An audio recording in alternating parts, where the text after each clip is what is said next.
Hi, podcast listeners. This is Katia Rogers, executive producer of On the Media, with a short message just to remind you guys. I know you already know, but I just want to reinforce the fact that this is a listener-supported podcast. We really rely on your contributions to keep bringing you this show every week. We really do. All contributions in support of the show are helpful, but monthly donations are extra powerful because they help us plan for the future. Right now, if you kick in the monthly contribution of $7, we have a limited edition breaking news consumer handbook magnet. Stick it on your fridge or by your computer. You can refer to it the next time some drama is unfolding on cable TV. We really hope you'll just take a minute to think about what this show means to you and make that contribution. Just go to onthemedia.org/donate, or even easier, just text OTM to 69866. A really simple form will pop up and you chip in $7 a month in support of our show, and we'll send you one of those shiny new magnets. Thank you so much. Art Cullen is a reporter and co-owner of the Storm Lake Times, a twice-weekly county paper with a circulation of 3,330. It has a staff of about 10, including the recipes editor. Its top advertiser is Builders Sharpening and Service, and it just won a Pulitzer Prize for editorial writing, taking on 3 sets of county commissioners and big agriculture in one fell swoop. Here's a taste of Cullen's poison pen. Aimed at county politicians, he learned were letting ag lobbyists bankroll the county's defense of a lawsuit demanding it seek reparations from big polluters. You have to wonder, he wrote, if Buena Vista County supervisors ever have a twinge of regret or shame when they cash a paycheck. Because to hear them tell it, they don't know who's paying for their awfully expensive defense of a lawsuit filed by the Des Moines Waterworks. About $1 million in invoices were paid to Des Moines and Washington, D.C. law firms until March, and the supervisors claim not to know who gave them the money. That's stunning. The Agribusiness Association of Iowa organized a fund to pay those bills, but it reportedly refuses to tell the counties who the donors were. Art, welcome to On the Media. Well, thank you, Bob.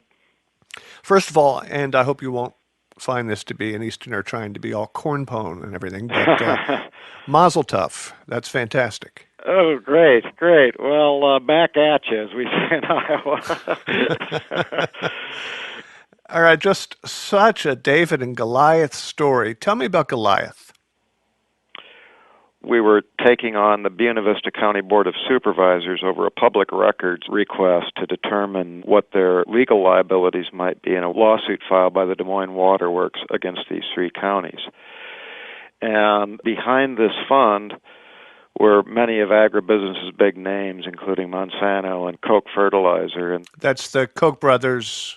Correct. Koch Fertilizer. Yeah, they had met with the Agribusiness Association of Iowa in July of 2015 to form this fund that would cover the defense costs of these 3 counties. Now, this lawsuit we've discussed, what was in it that was a threat to these manufacturers of fertilizers and pesticides and operators of large meat plants and so forth?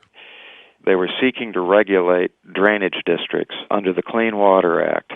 And the threat was that it would be the first time that Iowa agriculture would be regulated. The Farm Bureau and other interest groups did away with all that in the Reagan years, and they just aren't going to accept any sort of regulation on agriculture. And so they cooperated in bankrolling the elected government's defense of this lawsuit. Yes. Iowa's always prided itself on having the cleanest and most open government in the country. Iowa and Florida have, some of the best sunshine laws in the nation.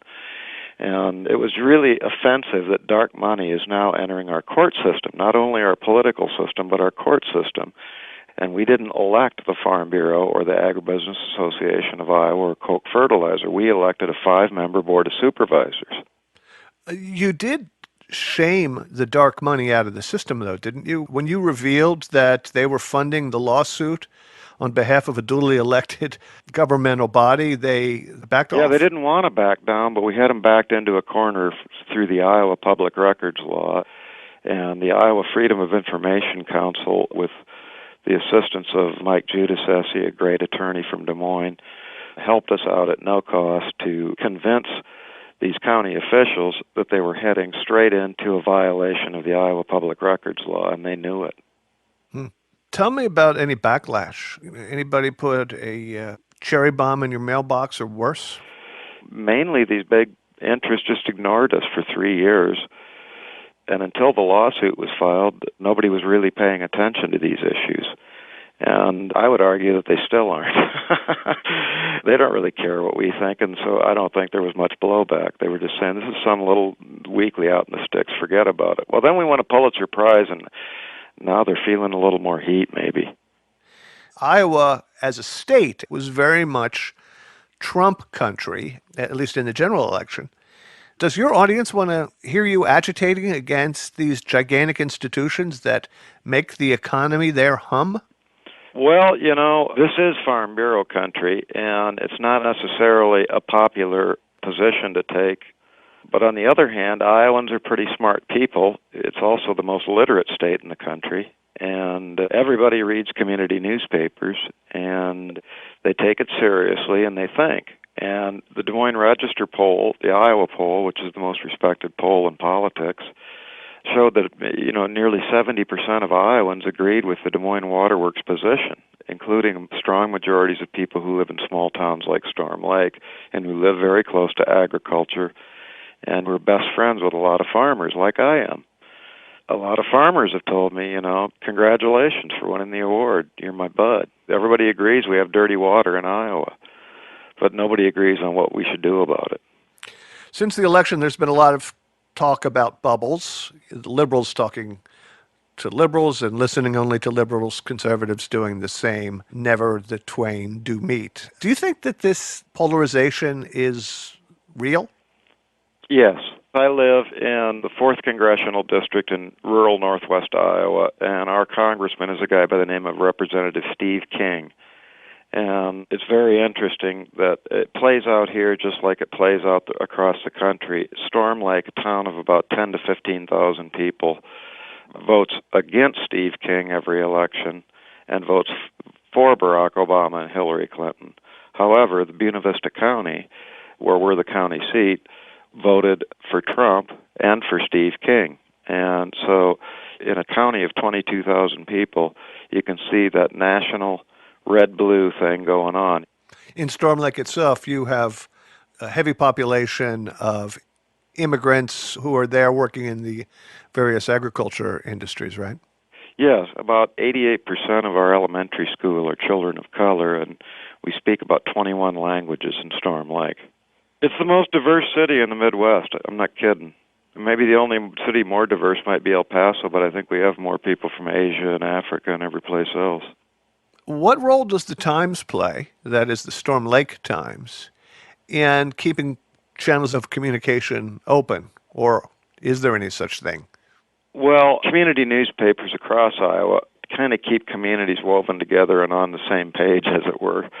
It's not totally a Facebook world yet here. People still come to the community newspaper as a forum where reasonable people can hash things out, I think.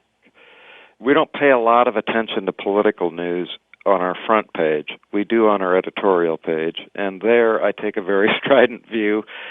We very much go against the grain of Northwest Iowa in saying that we are open and welcoming people in Iowa. We are a tolerant people, and we don't have much choice but to try and grow because otherwise we're dying fast. And that's been our main message over 27 years since my brother founded this newspaper. We don't get a lot of blowback from it. People, they know us. They knew our dad was an FDR Democrat.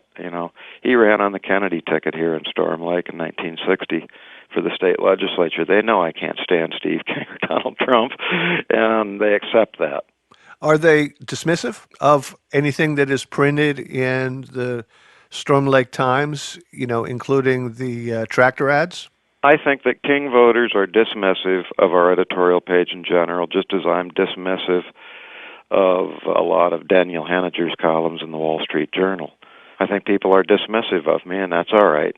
But I know what's right, and I think I'm winning over new hearts every issue. During the campaign and after the election, there was a whole bunch of hand-wringing, mainly by the coastal press, about how poorly we penetrated Red America. We didn't understand what they were thinking, and we didn't do a good enough job trying to understand their grievances. So you're not doing any hand-wringing there in Storm Lake about whether you were fair and equitable and open and curious? No, we print every newsletter from our Republican state legislators where they blame everything on the minority Democrats. So we're completely open to their distortion of the truth on our editorial. And again, I'm talking about our editorial page, and we'll let readers decide, who's telling the truth. I think the American newspaper, the big newspapers, are better than they've ever been.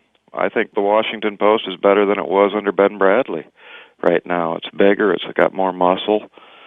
And, I think, some of these community newspapers are tremendous. So I'm not as down on it as everybody else. My brother John and I used to work about 80 hours a week, and we've just gotten pretty fast at it, and we're pretty good at it. You get the learning curve down. My son Tom will kick out, 2 or 3 times as many bylines a day as most daily reporters would, but weekly newspapers, we always work our butts off. All of us do. All the weekly newspaper people work their butts off. Can I assume you guys aren't fat cat plutocrats with 7,500 square foot houses? I have uncashed paychecks from the 1990s in my desk drawer, so we cover payroll here. So I couldn't pay myself. We ain't getting rich, but as Gary Gerlach, a former boss of mine, once said, if you want to get rich, go sell shoes. People think that you can get rich off newspapers, and so they trade them on the stock market. Great newspapers were always owned by benevolent titans, whether it was Marshall Fields or Pulitzer or Hearst or the Sulzbergers, Jeff Bezos, John Cullen. One last thing. Yeah. He laughs so he wouldn't cry. All right, I have to ask something else. You've gotten a lot of attention, and some of it maybe even condescending. Oh, isn't that adorable? This itsy-bitsy little newspaper is now in the pantheon with the giants. I'll take it. But on the other side of stereotyping, is there a kind of triumphalism on your side of this conversation about, we'll show those big city papers how you editorialize? We'll show them. Well, I've been turned down for jobs 3 times by the Des Moines Register, so yeah. And I used to work at the Minneapolis Star-Tribune as a copy boy, but when I was back in college a long, long time ago, I'm 59 now. And 37 years after I left the Minneapolis Tribune, I finally got my byline in the Minneapolis Star-Tribune about last week. So, yeah, there's a certain sense of victory there. Art, congratulations. Well, thank you, Bob. It's a joy talking to you. Art Cullen is the editor of the Storm Lake Times.